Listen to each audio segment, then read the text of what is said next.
Welcome to Chillin' 101. We hope this video helps.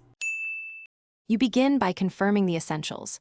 You must have Wi-Fi on and both devices on the same network, because mirroring depends on a direct network link.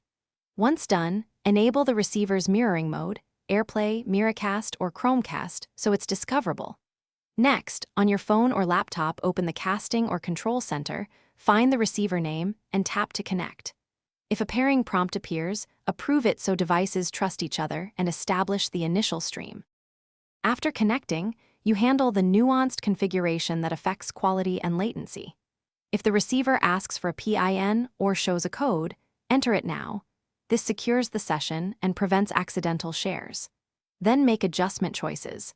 Pick a resolution or scale to fit to match the display and reduce lag. Lower resolution if you see stutter.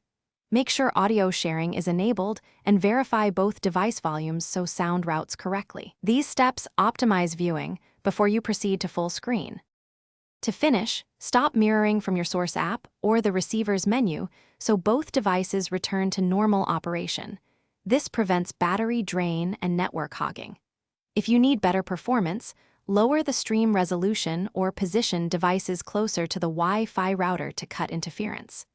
If mirroring fails, restart the app or device, and make sure firewall or VPN settings aren't blocking discovery. This restart and firewall check resolves most failures quickly and reliably. Thanks for watching. Consider subscribing if we helped you.